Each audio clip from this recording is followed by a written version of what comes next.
Докато Жане ни учи как да готвим и майстор Миро ни учат как да готвим, Ива ще ни учи как да танцуваме. Нека да видим тази работилница за танци. Танцовална работилница, където се намира Ивелина Николова. Иве, здравей! Здравейте! Точно така, намираме се.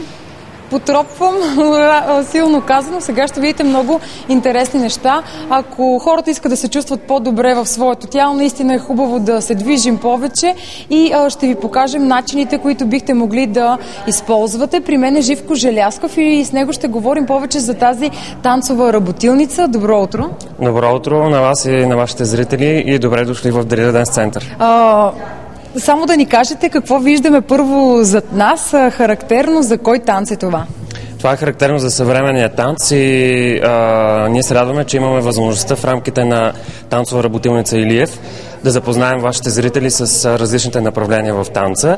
Тази година се предлагат интензивни въркшопи в областта на съвременния танц, на класическия балет, на джаз, характерни танци и хип-хоп. Какво е особеното при тези танци? Хора могат да се занимават, които са напълно аматьори. Има ли нещо трудно? В съвременния танц ние организираме обучение в различни нива, начинаещи, средно напреднали и напреднали. В момента вие виждате част от програмата Dance Sport Дарида, която е подготвена от Дарида Денс, с преподавател Джангин Ли, която е от Корея. И в момента те се подготвят за активен работен ден. Радва ли се на успех тази програма? Знаем, че през пролета имаше, сега отново. Ами да, тази програма вече продължава една година благодарение на Фондация Америка за България, която подкрепя ежедневните тренинги и ние имаме възможността да работим, да каним различни хореографии, не само български, и да предлагаме на всички заинтересовани едно наистина качествено обучение, а също и в рамките на танцово изкуство Илиев. Това е наистина едно от най-големите събития в областта на танца като цяло. Сега ще видим и едни други танци. Благодаря ви на вас.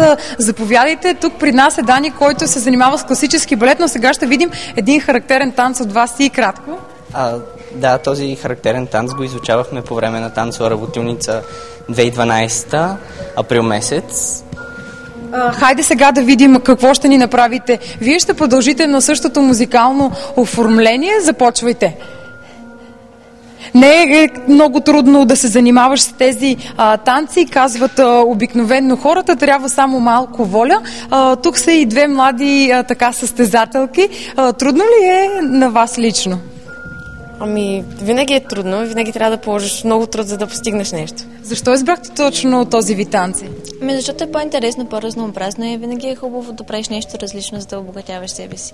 Вие успявате ли да овладявате себе си? Което ти е било най-трудното в танците? Ами, всеки има трудни неща, но се стараем да ги усъвършенстваме и по този начин да ставаме по-добре.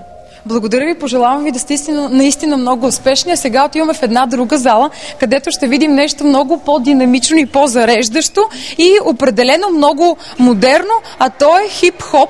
Ето виждате и момичетата, които още от ранни зори вече са така навлезли в ритъма на хип-хопа. Наистина един много модерен стил.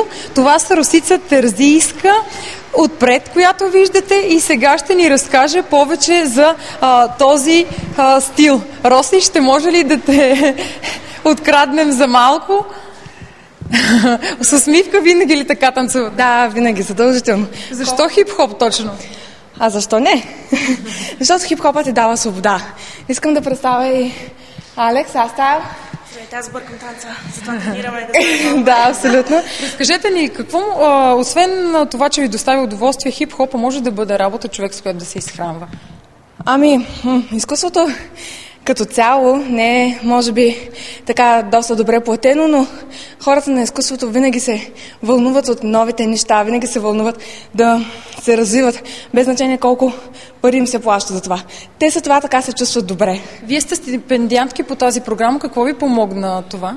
Тази програма ни помогна страшно много, защото тя се състои още от 2008 година. Аз съм стипендиантка за 2011 стил хип-хоп, Алекс за 2012. Така че много огромно благодаря, защото това да отидем в щатите за 2 седмици за обучение в LA, в най-доброто студио, да работя с най-добрите хореографи. Това ли е мечтата ви, да гледате хип-хоп в Америка? Специално на мен ми беше мечта не да гледам, а да се уча там. Освен това не беше само 2 седмици, ами някои от стипендиите бяха дори за месец, което е възможност, която няма друга такава в България. В смисъл, Америка все още е много недостъпна и ако не е фундацията, няма как да отидеш там, така че съветвам всички желаящи да сбъднат мечтата си и да посещават танцовата работилница. Има ли млади, които се занимават с това? Има много млади. В България, слава Богу, стават все повече, така че напредваме. Да, благодаря ви много, дано да се запазят тези тенденции. Видяхте няколко стила, може да изберете сами кой от тях да практикувате, за да сте здрави. Добре, благодарим ти, Иве. Един изключително богат букет от музикални и танцовални стилове ни предложи тази сутрин.